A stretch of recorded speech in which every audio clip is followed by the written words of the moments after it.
Oral sex and oral cancer. Hi, welcome to Lily Love Coach. Oral cancer and oral sex. Guys, did you know there was a connection? I don't know about you, but while I was in school, high school, middle school, STDs and AIDS, pregnancy were all continually, beaten into my head. At the time, I'm not sure if people were even aware that HPV, the virus in women that causes cervical cancer, also can cause throat cancer in men. There are hundreds of different strains of HPV, but primarily 4 main strains are responsible for cancer. In men 40 and younger, there's a 5-fold increase in oral cancer, and there's decreased smoking. The CDC and the Journal of Oncology, among other cancer research places, are tracing oral cancer in men back to oral sex.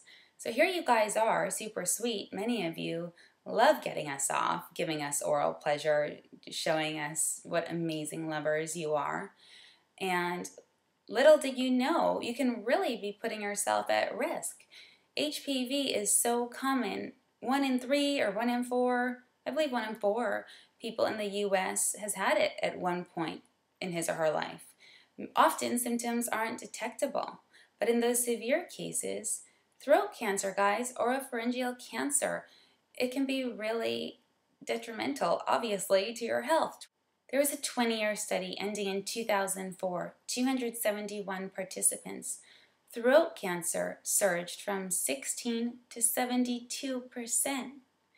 In 2020, oropharyngeal cancer is supposed to surpass cervical cancer, be more common in men than women.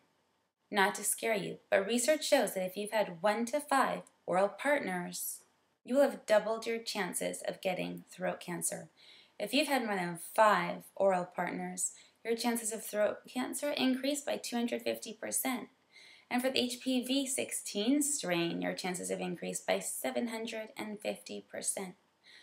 Oral sex is not a safe way of going about foreplay while keeping yourself protected from actual intercourse.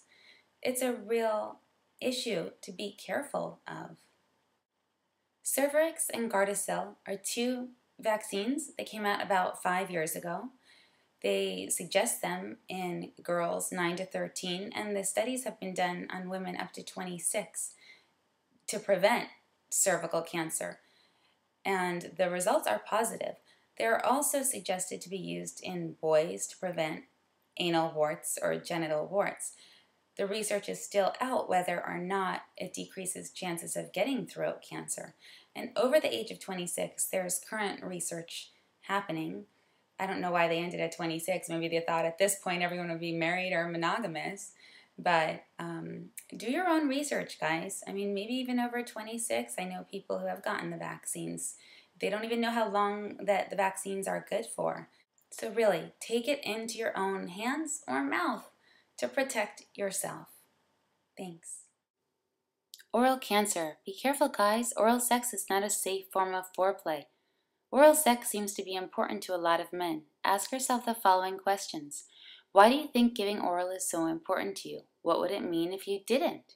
Do you think she would think you are a bad lover, that you didn't please her, that you are incompetent? I don't mean to take the fun out of sex, but think about your risks. Just wearing a condom for sex is no longer enough. Lily Love Coach.